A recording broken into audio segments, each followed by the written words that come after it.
ನಮಸ್ತೆ ಮಿತ್ರರೇ. ಇವತ್ತು ಕರಾವಳಿಯ ತುಂಬ ಟೇಸ್ಟಿಯಾದ ಪದಾರ್ಥ, ಅದು ಸಹ ಮಾವಿನ ಹಣ್ಣಿನ ಸೀಸನ್. ಕಾಟು ಮಾವಿನ ಹಣ್ಣು ದೊರಕುವಾಗ ನಾವು ಈ ಮಾವಿನ ಹಣ್ಣಿಗೆ ಸಿಗಡಿ ಅಂದರೆ ಡ್ರೈ ಸಿಗಡಿಯನ್ನು ಹಾಕಿ ಮಾಡ್ತೇವೆ. ಬಹಳ ರುಚಿಕರವಾಗಿ ಬರ್ತದೆ. ಈ ಡ್ರೈ ಮೀನಿನಿಂದ ನಾವು ತುಂಬ ಬಗೆಯ ಮಾವಿನ ಹಣ್ಣಿನ ಪದಾರ್ಥವನ್ನು ಮಾಡ್ತೇವೆ. ಅದರಲ್ಲಿ ಇದು ಒಂದು. ಹಾಗಾದರೆ ಈ ಒಂದು ರುಚಿಕರವಾದ ಪದಾರ್ಥ ಹೇಗೆ ಮಾಡುವುದೆಂದು ನೋಡುವ ಮೊದಲು, ಯಾರೆಲ್ಲ ನನ್ನ ಚಾನಲನ್ನು ನೋಡ್ತಿದ್ದೀರಿ, ಯಾರೆಲ್ಲ ಇನ್ನು ಸಬ್ಸ್ಕ್ರೈಬ್ ಮಾಡಿಲ್ಲ, ದಯವಿಟ್ಟು ಸಬ್ಸ್ಕ್ರೈಬ್ ಮಾಡಿ, ಸಪೋರ್ಟ್ ಮಾಡಿ ಅಂತ ಹೇಳುತ್ತಾ ಬನ್ನಿ ಕರಾವಳಿ ಶೈಲಿಯ ಈ ಮಾವಿನ ಹಣ್ಣು ಹಾಗೂ ಡ್ರೈ ಸಿಗಡಿ ಹಾಕಿ ಮಾಡಿದಂತಹ ಈ ರುಚಿಕರವಾದ ಪದಾರ್ಥವನ್ನು ಹೇಗೆ ಮಾಡುವುದು ಎಂದು ನೋಡೋಣ. ಮಿತ್ರರೇ, ಇವತ್ತು ಈ ಕಾಟು ಮಾವಿನ ಹಣ್ಣು ಮತ್ತು ಈ ಡ್ರೈ ಫ್ರಾನ್ಸ್ ಅಂದರೆ ಎಟ್ಟಿದ ಪೊಡಿ ಹೇಳ್ತೇವೆ ನಾವು, ಎಟ್ಟಿಯನ್ನು ಡ್ರೈ ಮಾಡಿದಂಥದ್ದು, ಇದನ್ನು ಉಪಯೋಗಿಸಿ ನಾವು ಕರಾವಳಿ ಶೈಲಿಯ ಒಂದು ರುಚಿಕರವಾದ, ಹೆಚ್ಚಾಗಿದ್ದು ಮಳೆಗಾಲದಲ್ಲಿ ಮಾಡುವಂತಹದ್ದು ಈಗ ನಾನು ಮಾಡಿ ತೋರಿಸ್ತೇನೆ. ನನಗೆ ಹೇಗೋ ಈ ಮಾವಿನ ಹಣ್ಣು ಸಿಕ್ಕಿದೆ, ಕಾಟು ಮಾವಿನ ಹಣ್ಣಿನಿಂದ ಮಾಡುವಂತಹದ್ದು ಇದು. ಈಗ ಸಾಮಗ್ರಿಗಳೇನು ಬೇಕು ಹೇಳಿದರೆ, 5-6 ಬ್ಯಾಡ್ಗೆ ಮೆಣಸು, ಒಂದು ರೌಂಡ್ ಊರಿನ ಮೆಣಸು ಬೇಕು. ನೀವು ಬೇಕಿದ್ರೆ ಹೆಚ್ಚು ಊರಿನ ಮೆಣಸು 1-2 ಹಾಕ್ಕೊಳ್ಬೋದು. 1/2 ಚಮಚದಷ್ಟು ಕೊತ್ತಂಬರಿ ಬೀಜ, ಅರ್ಧ ಚಮಚದಷ್ಟು ಜೀರಿಗೆ, ಅರ್ಧ ಚಮಚದಷ್ಟು ಸಾಸಿವೆ, 1/4 ಚಮಚದಷ್ಟು ಮೆಂತೆ ಬೇಕು.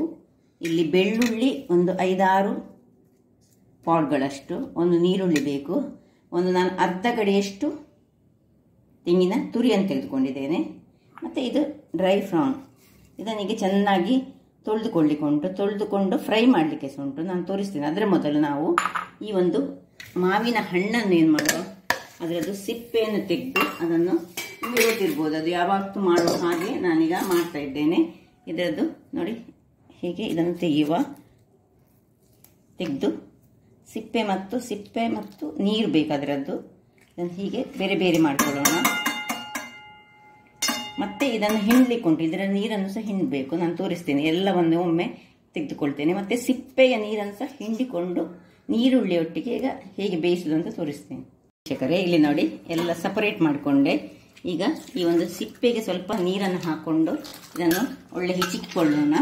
ಇದರಲ್ಲಿರುವ ಈ ಸಿಪ್ಪೆ ಹಾಕಲಿಕ್ಕಿಲ್ಲ, ಒಳ್ಳೆ ನೀರು ತೆಗೆದುಕೊಳ್ಳೋಣ. ನೀರು ತೆಗೆದುಕೊಂಡು ನೋಡಿ ಎಷ್ಟು ಒಳ್ಳೆ ರಸಾಯನದ ದರದಲ್ಲಿ ಬಂತು. ಈಗ ಪುನಃ ಸ್ವಲ್ಪ ನೀರನ್ನು ಹಾಕ್ಕೊಂಡು ಎಷ್ಟು ಬರ್ತದೆ ನಮಗೆ ಅಷ್ಟು ನಾವು ನೀರನ್ನು ಹೀಗೆ ಹಿಂಡಿಕೊಂಡು ತೆಗೆದುಕೊಳ್ಬೇಕು.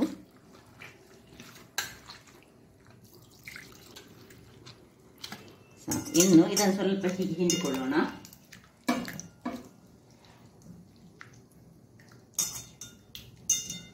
ಈ ಹಿಂಡಿಕೊಂಡು ಇದಕ್ಕೆ ನಾವು ನೀರುಳ್ಳಿ ನೋಡಿ ಕಟ್ ಮಾಡಿದಂತಹ, ಸ್ಲೈಸ್ ಮಾಡಿದಂತಹ ನೀರುಳ್ಳಿ, ಸಣ್ಣ ಸಣ್ಣದಾಗಿ ಹೀಗೆ ಸ್ಲೈಸ್ ಮಾಡಿದಂತಹ ನೀರುಳ್ಳಿಯನ್ನು ಹಾಕೊಳ್ಳೋಣ.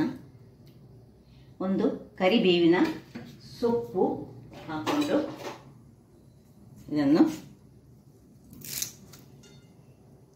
ಒಲೆಯಲ್ಲಿಟ್ಟುಕೊಂಡು ನಾವು ಬೇಯಿಸ್ಕೊಳ್ಳೋಣ. ಉರಿ ತುಂಬ ದೊಡ್ಡದು ಬೇಡ, ಹದಾ ಉರಿಯಲ್ಲಿ ಇಡಲಿ ಅದು. ಇಲ್ಲಿ ಒಂದು ಕಬ್ಬಿಣದ ಬಣಾಲೆಯನ್ನು ಇಟ್ಕೊಂಡಿದ್ದೇನೆ ನಾನು.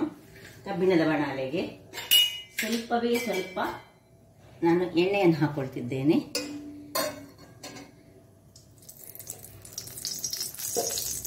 ಈಗ ಉರಿ ಸಣ್ಣದಿರಲಿ. 5 ಉದ್ದ ಮೆಣಸು, 5-6 ಮಾಡಿ ಹಾಕೊ. ಇನ್ನು 2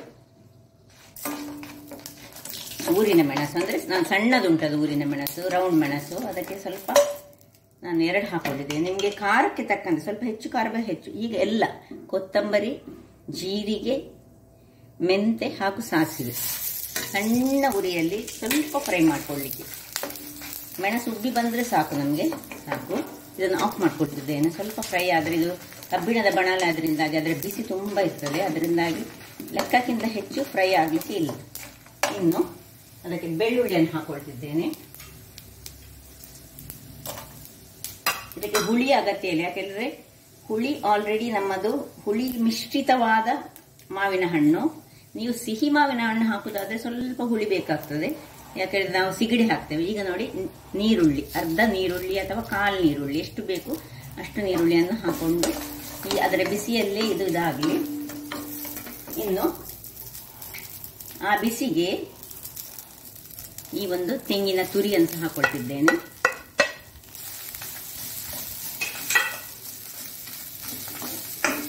ಆಫ್ ಮಾಡ್ಕೊಂಡಿದ್ದೇನೆ. ನಾನು ನಿಮಗೆ ಮೊದಲೇ ತಿಳಿಸಿದ್ದೇನೆ, ಇದು ತುಂಬಾ ಫ್ರೈ ಆಗ್ಲಿಕ್ಕಿಲ್ಲ, ತೆಂಗಿನ ತುರಿ ಎಲ್ಲ ಏನು ಫ್ರೈ ಆಗ್ಲಿಕ್ಕಿಲ್ಲ, ಜಸ್ಟ್ ಅದರಲ್ಲಿ ಬಿಸಿ ಆಗ್ಲಿಕ್ಕೆ. ಮತ್ತೆ ಸ್ವಲ್ಪ ಹಳದಿ, ಒಂದು ಅರ್ಧ ಚಮಚದಷ್ಟು ಹಳದಿಯನ್ನು ಹಾಕೊಂಡು ಈಗ ಒಳ್ಳೆ ತಣ್ಣಗಾಗಲಿ. ತಣ್ಣಗಾದ್ಮೇಲೆ ನಮ್ಮ ಕೆಲಸ ನೋಡಿ ವೀಕ್ಷಕರೇ, ಇದು ಬೇಯ್ತಾ ಉಂಟು. ಸ್ವಲ್ಪ ನಾವು ಇದನ್ನು ಹೀಗೆ ಸೌಟ್ ಹಾಕೊಳ್ಳೋಣ, ಇಲ್ಲದಿದ್ದರೆ ಸ್ವಲ್ಪ ತಳ ಹಿಡಿಯುವ ಚಾನ್ಸಸ್ ಇರ್ತದೆ. ಸಣ್ಣ ಉರಿಯಲ್ಲಿ ಬೇಯ್ತಾ ಉಂಟು ಇದೀಗ. ಇದು ಹಾಗೆ ಇರುವಾಗ ಇಲ್ಲಿ ನಾವು ಈ ಒಂದು ನೋಡಿ ಸಿಗಡಿ ಹೇಗೆ ಉಂಟು ನೋಡಿ, ಚೆನ್ನಾಗಿ ಇದನ್ನಿಗೆ ಚೆನ್ನಾಗಿ ತೊಳೆದುಕೊಳ್ಳೋಣ. ನೀರಿನಲ್ಲಿ ಹಾಕೊಂಡು ಒಂದು 2 ಸರ್ತಿ ಇದನ್ನು ಚೆನ್ನಾಗಿ ತೊಳೆದುಕೊಳ್ತಿದ್ದೇನೆ ನಾನು.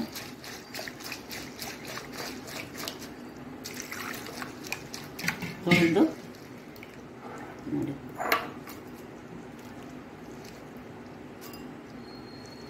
ಇದರಲ್ಲಿ ನಾನು ಒಂದು ಅರ್ಧ ಪಾವಿನಷ್ಟು ತೆಗೆದುಕೊಂಡಿದ್ದೇನೆ.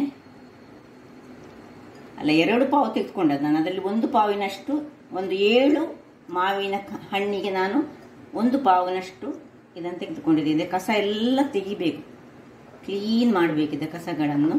ಪುನಃ ಒಮ್ಮೆ ನೀರಿನಲ್ಲಿ ಹಾಕಿ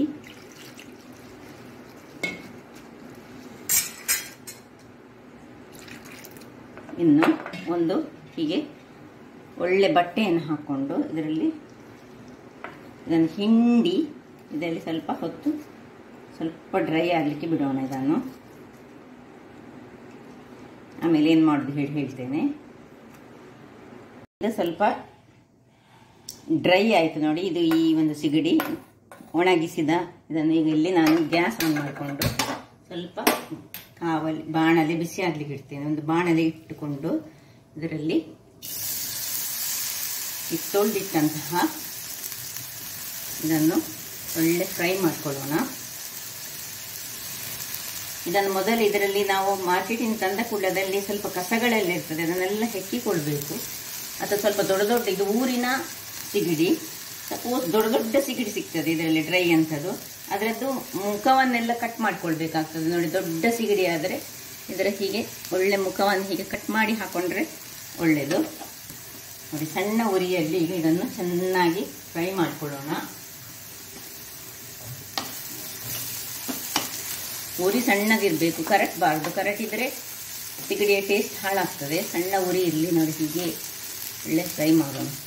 ಸ್ವಲ್ಪ ನೀರಿನ ಅಂಶ ಸಹ ಇರದ ಹಾಗೆ ನಾನು ಫ್ರೈ ಮಾಡ್ಕೊಳ್ತೇನೆ ಸಣ್ಣ ಉರಿಯಲ್ಲಿ. ವೀಕ್ಷಕರೇ ನೋಡಿ, ಈಗ ಆಯಿತು ನೋಡಿ, ಇದು ಡ್ರೈ ಆಯಿತು. ಇದನ್ನೀಗ ನಾನು ಆಫ್ ಮಾಡಿಕೊಂಡು ನೋಡಿ, ಇದರಲ್ಲಿ ದೊಡ್ಡದು ಹೀಗಿದ್ದರೆ ಇದರ ಮುಖವನ್ನು ತೆಗೆದು ಬಿಸಾಡಿಕೊಳ್ಳಿ ನೋಡಿ. ಫ್ರೈ ಆಯಿತು, ಇದು ಆಫ್ ಮಾಡ್ಕೊಳ್ತೇನೆ. ಇನ್ನು ಅದರಲ್ಲೇ ಸ್ವಲ್ಪ ಇದು ಡ್ರೈ ಆಗಲಿ. ಈಗ ನಾವು ಇಲ್ಲಿ ತಣ್ಣಗಾದಂತಹ ಮಸಾಲೆ ಒಂದು ಮಿಕ್ಸಿ ಜಾರಿಗೆ ಹಾಕೊಳ್ಳೋಣ. ಇದು ಟ್ರೆಡಿಷನಲ್, ನಮ್ಮದು ಕರಾವಳಿಯ ಶೈಲಿದ್ದು, ಮಂಗಳೂರು ಉಡುಪಿ ಸೈಡಿನಲ್ಲಿ ಮಾಡುವಂತಹ ಮಾವಿನ ಹಣ್ಣೆ ಮತ್ತು ಡ್ರೈ ಸಿಗಡಿಯನ್ನು ರಸ ಬಹಳ ರುಚಿಕರವಾಗಿ ಬರ್ತದೆ. ಊಟ ಮಾಡಲಿಕ್ಕಂತೂ ಅದು ಸಹ ನಮ್ಮ ಕುಚ್ಚಲಕ್ಕಿಯ ಗಂಜಿಯೊಟ್ಟಿಗೆ ಸೂಪರ್ ಕಾಂಬಿನೇಷನ್. ಇವನ್ ಬಿಳಿ ಅಕ್ಕಿ ಅಂದರೆ ರಾ ರೈಸ್ ಉಂಟಲ್ಲ ನಮ್ಮದು ಊಟ ಮಾಡುವಂತಹದ್ದು, ಬಿಳಿ ಬೆಳ್ತಿಗೆ ಅಕ್ಕಿ, ಅದರದ್ದು ಅನ್ನಕ್ಕೆ ಸಹ ಸೂಪರ್ ಆಗ್ತದೆ. ಈಗ ಇದಕ್ಕೆ ಸ್ವಲ್ಪ ನೀರನ್ನು ಹಾಕೊಳ್ತೇನೆ. ಇದನ್ನು ಒಳ್ಳೆ ಫೈನಾಗಿ ಗ್ರೈಂಡ್ ಮಾಡಿ ತರ್ತೇನೆ. ವೀಕ್ಷಕರೇ ಇಲ್ಲಿ ನೋಡಿ, ಒಳ್ಳೆ ಫೈನಾಗಿ, ಮೀನಿನಷ್ಟು ಫೈನ್ ಬೇಡ, ತುಂಬ ಕೋಸ್ಟ್ಲಿ ಸಹ ಆಗಬಾರ್ದು ನೋಡಿ, ಈ ರೀತಿ ಫೈನ್ ಆಗಬೇಕು. ಈಗ ಇದಕ್ಕೆ ಇದು ಕುದೀತಾ ಉಂಟು. ಈಗ ಇದಕ್ಕೆ ಉಪ್ಪನ್ನು ಹಾಕೊಳ್ಳೋಣ. ರುಚಿಗೆ ತಕ್ಕಷ್ಟು ಉಪ್ಪು, ಹೆಚ್ಚು ಉಪ್ಪು, ಸ್ವಲ್ಪ ಸಿಗಡಿಯಲ್ಲಿ ಸಹ ಉಪ್ಪು ಇರ್ತದೆ, ಅದರಿಂದ ತುಂಬ ಉಪ್ಪು ಬೇಡ. ಉಪ್ಪು ಹಾಕ್ಕೊಂಡು ಸ್ವಲ್ಪ ಮಾಡಿ ಹೀಗೆ ತಿರುಗಿಸ್ಕೊಳ್ಳೋಣ.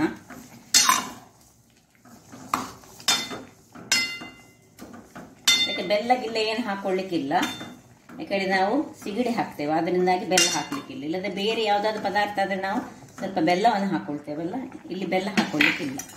ಈಗ ನಾವು ಈ ಒಂದು ಮಸಾಲೆಯನ್ನು ಇದಕ್ಕೆ ಹಾಕೊಳ್ಳೋಣ. ಇಲ್ಲಿ ನೀವು ಕೆಲವರಿಗೆಲ್ಲ ಸಿಗಡಿ ಎಲ್ಲ ಇಷ್ಟಪಡೋದಿಲ್ಲ, ಡ್ರೈ ಸಿಗಡಿ ಇಷ್ಟಪಡದವರಿಗೆ ಇದು ಹೀಗೆ ಇದನ್ನು ಕುದಿಸಿಕೊಂಡೇ ನಾವೊಂದು ಸ್ವಲ್ಪ ಇದನ್ನು ಅವರಿಗೆ ತೆಗೆದಿಟ್ಕೊಳ್ಬಹುದು.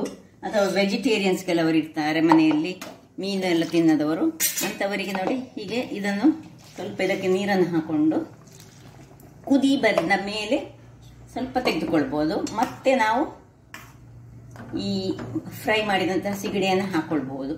ಆದರೆ ಅದನ್ನು ಸಿಗಡಿಯನ್ನು ಹಾಕೊಳ್ಳುವ ಮೊದಲು ಸಿಗಡಿಯನ್ನು ಸ್ವಲ್ಪ ಕ್ಲೀನಿಂಗ್ ಮಾಡಲಿಕ್ಕೆ ಉಂಟು. ನಾನು ಹೇಗೆ ಮಾಡೋದು ಹೇಳ್ತೇನೆ. ಇದೀಗ ಕುದಿಲಿಕ್ಕೆ ಇದನ್ನು ಹೀಗೆ ಬಿಟ್ಕೊಳ್ಳೋಣ.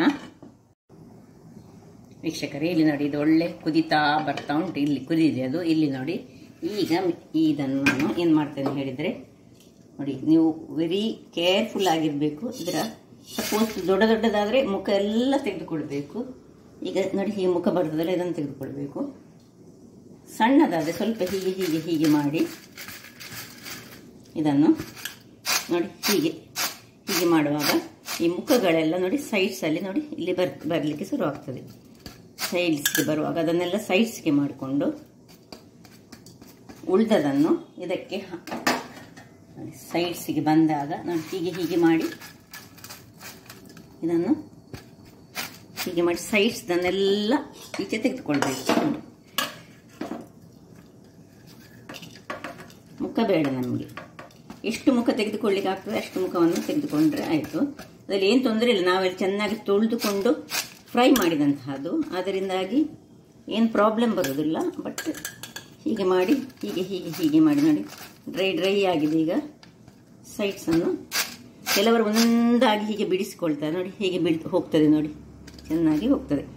ಈಗ ಇದನ್ನೀಗ ಸೈಡಲ್ಲಿ ಇಟ್ಕೊಳ್ಳೋಣ. ಇಲ್ಲಿ ನೋಡಿ ಇದಕ್ಕೆ ಒಳ್ಳೆ ಕುದಿ ಬಂದಿದೆ. ಈಗ ಯಾರೆಲ್ಲ ಮನೆಯಲ್ಲಿ ಈ ಡ್ರೈ ಫಿಶ್ ಇಷ್ಟಪಡದವರು ಕೆಲವರು ಇರ್ತಾರೆ, ಅಥವಾ ವೆಜಿಟೇರಿಯನ್ಸ್ ಇರ್ತಾರೆ, ಅಂಥವರಿಗೆ ನೀವು ಬೇಕಿದ್ರೆ ಈ ಪದಾರ್ಥವನ್ನು ಹೀಗೆ ಒಂದು ಇದನ್ನು ಸ್ವಲ್ಪ ನೋಡಿ ಉದ್ದ ಕೂಡಲೇ ಇದನ್ನು ತೆಗೆದುಕೊಳ್ಬೋದು. ಇನ್ನು ಉಳಿದದಕ್ಕೆ ನಾವು ಉಳಿದ 6 ಮಾವಿನ ಹಣ್ಣಿನ ಇದಕ್ಕೆ ಇದನ್ನು ಹಾಕೊಳ್ಳೋಣ. ಒಳ್ಳೆ ನೀರು ಮಾಡ್ಕೊಳ್ಳೋದು ಬೇಡ, ದಪ್ಪ ಬೇಕು ನಮಗೆ.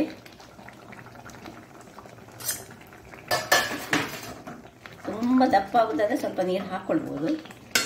ಸ್ವಲ್ಪ ದಪ್ಪ ಆಯ್ತದು, ಸ್ವಲ್ಪ ನೀರನ್ನು ಹಾಕ್ಕೊಂಡು ಸಣ್ಣ ಉರಿಯಲ್ಲಿ ಸ್ವಲ್ಪ ಹೊತ್ತು ಬೇಯಿಸ್ಕೊಳ್ಳೋಣ. ವೀಕ್ಷಕರೇ ನೋಡಿ ಒಳ್ಳೆ ಕುದೀತು ಸಾಕು. ಮೀನು ಅಂದರೆ ಸಿಗಡಿ ಇದರಲ್ಲೇ ಬೆಂದಿತ್ತು. ಈಗ ಹೆಚ್ಚು ಹೊತ್ತು ಬೇಡ, ಯಾಕೆಂದರೆ ನಾವು ಫ್ರೈ ಆಲ್ರೆಡಿ ಮಾಡಿಕೊಂಡಂಥದ್ದು. ಏನು ಘಮ ಘಮ ಘಮ ಬರ್ತಾ ಉಂಟು. ಇಲ್ಲಿ ಈ ಹೊತ್ತಿನಲ್ಲಿ ಸ್ವಲ್ಪ ಉಪ್ಪನ್ನು ಚೆಕ್ ಮಾಡಿಕೊಳ್ಳಿ. ಉಪ್ಪು ಕರೆಕ್ಟ್ ಉಂಟು, ಉಪ್ಪು ಹುಳಿ ಖಾರ ಕರೆಕ್ಟ್ ಉಂಟು. ನಿಮ್ಮ ಮಾವಿನ ಹಣ್ಣು ನಾವು ತೆಗೆದುಕೊಂಡಂಥದ್ದು ಹುಳಿ ಇರದಿದ್ದರೆ, ಹುಳಿ ಸಿಹಿ ಮಿಶ್ರತೆ ಇರದಿದ್ದರೆ ನೀವು ಸ್ವಲ್ಪ ಹುಳಿಯನ್ನು ಹಾಕೊಳ್ಬೇಕಾಗ್ತದೆ ಮಸಾಲೆ ಮಾಡುವಾಗ. ಆಫ್ ಮಾಡಿಕೊಂಡು ಸರ್ವಿಂಗ್ ಟೈಮ್ ನೋಡಿ ಹೇಗೆ ಬಂದ ಪರಿಮಳ ಮೂಗಿಗೆ ಹೊಡಿತಾ ಉಂಟು. ಏನು ಚೆನ್ನಾಗಿ ಬಂದಿದೆ ನೋಡಿ, ರುಚಿಕರವಾದ. ಹೆಚ್ಚಾಗಿ ನಾವು ಇದನ್ನು ಮಳೆಗಾಲದಲ್ಲಿ ಮಾಡ್ತೇವೆ. ಬಿಸಿ ಬಿಸಿ ಬಿಸಿ ಬಿಸಿಯಾಗಿ ಉಂಟು. ಇಲ್ಲಿ ಯಾರಿಗೆ ಡ್ರೈ ಫಿಶ್ ಇಷ್ಟ ಉಂಟು ಅಂಥವರಿಗೆ ಇಲ್ಲಿ ಇದು, ಯಾರಿಗೆ ಬೇಡ ಡ್ರೈ ಫಿಶ್ ಅಂಥವರಿಗೆ ಮೊದಲೇ ಅದು ಕುದಿಯುವಾಗಲೇ ತೆಗೆದಿಟ್ಕೊಳ್ಬೇಕು ನೋಡಿ. ಹಾಗಾದರೆ ನೋಡಿದ್ರಲ್ಲ ವೀಕ್ಷಕರೇ, ಒಂದು ರುಚಿಕರವಾದ ತುಳುನಾಡು ಶೈಲಿಯ ಮಾವಿನ ಹಣ್ಣು ಹಾಗೂ ಡ್ರೈ ಸಿಗಡಿಯನ್ನು ಬಳಸಿ ಮಾಡಿದಂತಹ ಒಂದು ರುಚಿಕರವಾದ ಪದಾರ್ಥ. ಬಹಳ ಪರಿಮಳಯುಕ್ತವೂ ಆಗಿದೆ ಹಾಗೂ ಅದರೊಟ್ಟಿಗೆ ರುಚಿಕರವೂ ಆಗಿದೆ. ಹಾಗಾದರೆ ನನ್ನ ಈ ಕುಕಿಂಗ್ ಚಾನಲ್ ನಿಮಗೆ ಇಷ್ಟ ಆದರೆ ಬೋಳೂರು ಸುವರ್ಣಚಂದ್ರನ್ನು ಲೈಕ್ ಮಾಡಿ, ಶೇರ್ ಮಾಡಿ ಹಾಗೂ ಸಬ್ಸ್ಕ್ರೈಬ್ ಮಾಡಿ ಹಾಗೂ ನನ್ನ ಇನ್ಸ್ಟಾಗ್ರಾಮ್ ಪೇಜನ್ನು ಫಾಲೋ ಮಾಡಿ. ಧನ್ಯವಾದಗಳು.